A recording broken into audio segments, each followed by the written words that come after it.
¿Alguna vez te has preguntado qué significan realmente los nombres de las bandas del rock progresivo? Porque algunos parecen simples, pero otros esconden referencias ocultas, decisiones muy pensadas e incluso ideas bastante oscuras. De hecho, muchos de estos nombres no nacieron por casualidad, fueron elegidos para proyectar una identidad incluso antes de que la música existiera. Hoy vamos a recorrer el origen de algunos de los nombres más importantes del rock progresivo, y varios tienen más historia de la que te imaginas. Estás en Music All Places. King Crimson. El nombre suena imponente, casi mitológico. King Crimson significa Rey Carmesí, pero fue Peter Sinfield, el letrista de la banda, quien explicó que en realidad hacía referencia a Belcebú, una figura demoníaca. No era solo un nombre llamativo, era una forma de definir el tono oscuro y caótico de la banda desde el inicio. Además, el término apareció en un poema previo de Sinfield y fue elegido deliberadamente por su sonido gótico y poderoso.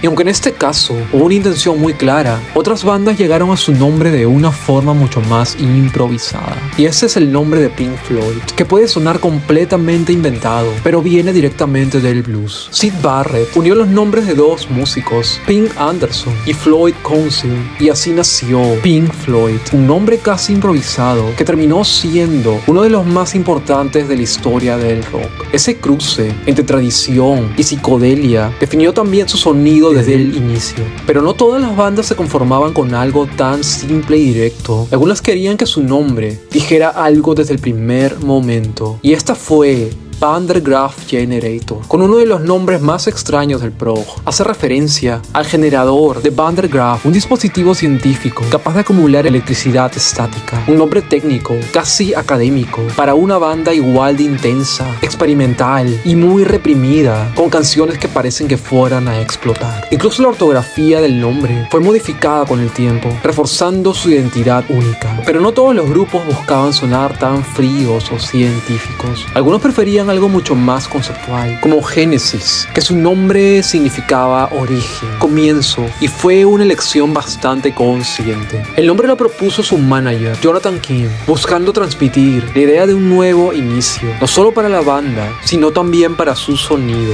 Desde el inicio, el nombre ya funcionaba como una declaración artística, pero no todas las bandas buscaban significados tan claros como Genesis. Algunas otras optaban por algo mucho más simple, y este fue el de la banda Yes, uno de los nombres más simples del rock. Según John Anderson, fue elegido porque sonaba positivo, directo y universal, una palabra que podía funcionar en cualquier idioma. Sin embargo, también se le atribuye al primer guitarrista de Yes, Peter Banks, como quien impulsó la elección del nombre en las primeras etapas de la banda. Pero esa simplicidad contrasta con bandas que apostaban por conceptos mucho más elaborados, como la que viene ahora, y es Emerson, Lake and Palmer. Aquí no hay metáforas, tan solo apellidos que vienen de Keith, Craig y Carl. Pero incluso esa decisión tenía intención: proyectar una imagen seria, casi académica, más cercana a compositores que a una banda de rock convencional. Era una forma de posicionarse como músicos de alto nivel desde el nombre. Aunque no todos buscaban la formalidad de Emerson, Lake and Palmer, algunas otras bandas optaron por algo mucho más accidental, como es el caso de Jethro Tull. Este nombre viene de un personaje real, un inventor agrícola del siglo XVIII.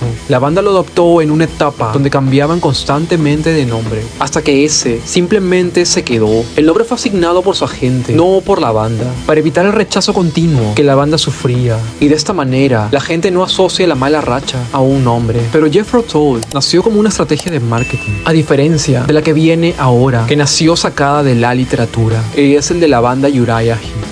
Uriah Heep es un personaje de la novela David Copperfield de Charles Dickens, conocido por su personalidad hipócrita y manipuladora. La elección coincidió con un resurgimiento del interés por lo victoriano en Inglaterra. Pero así como este nombre vino de un libro, algunos otros venían de la vanguardia más experimental, como el caso de Soft Machine. El nombre viene de una novela de William Ernst Burroughs. The Soft Machine era una obra experimental, igual que la banda. Desde el inicio estaban conectados con la vanguardia artística y literaria, pero Pero más allá de los libros, la banda que viene se enfocó en algo más estético y fue Renaissance, que en español significa renacimiento. Un concepto artístico muy claro. La banda buscaba mezclar música clásica con rock y jazz, como si estuvieran creando una nueva etapa musical a partir del pasado. El nombre resume perfectamente su propuesta sonora y ha posicionado a la banda como una de las más inteligentes de todas. Pero Renaissance jugaba con la elegancia, mientras que Gentle Giant jugaba con contrastes. El gigante gentil, un contraste que no es casual.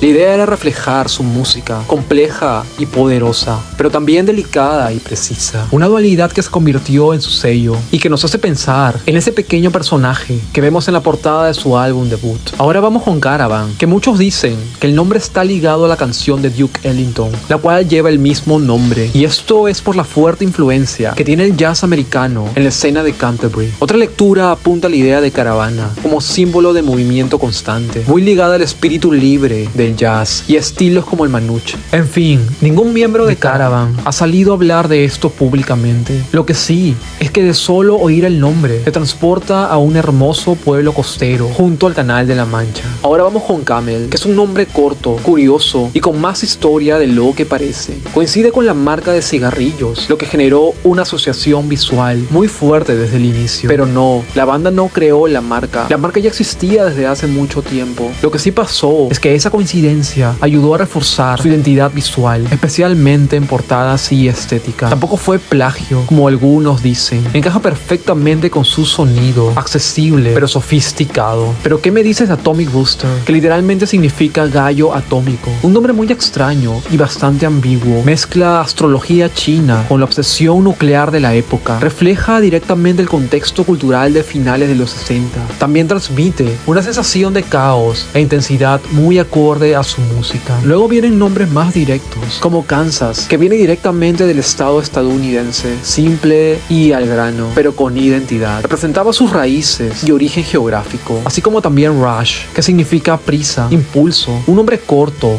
fuerte y fácil de recordar, que fue elegido por su impacto inmediato. Luego tenemos nombres aún más extraños, como Premiata Forneria Marconi, uno de los nombres más curiosos del rock italiano. Significa literalmente panadería premiada Marconi, una mezcla entre lo cotidiano, lo italiano y lo artístico. Refleja perfectamente la identidad única del prog italiano. Pero también habían nombres de instrumentos, como el caso de Gong, que está cargado de simbolismo, asociado a rituales, trance y espiritualidad, totalmente alineado con su propuesta psicodélica. Desde el nombre ya se anticipa su universo musical, pero finalmente llega lo absurdo, con la banda Egg, que simplemente significa huevo, así, sin más explicación. Uno de los nombres más simples y más extraños del prog. No hay una evidencia clara y aún así funciona, porque en el prog el significado no siempre importa. Pero no puedo irme sin mencionar el nombre de una banda tan oscura y compleja Que y llevó todo esto mucho más lejos, y es Magma, que suena poderoso, pero lo más importante no es el nombre, sino lo que representa. La banda creó su propio universo, incluso un idioma inventado llamado Koban. Aquí el nombre ya no es solo una etiqueta, es parte de un mundo completo. Y después de esto, algunos nombres del prog ya ni siquiera intentaban tener sentido, y ese es justamente el punto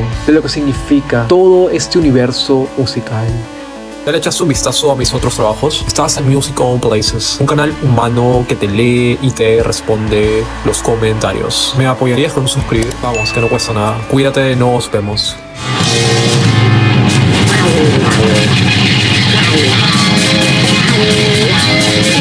Yeah.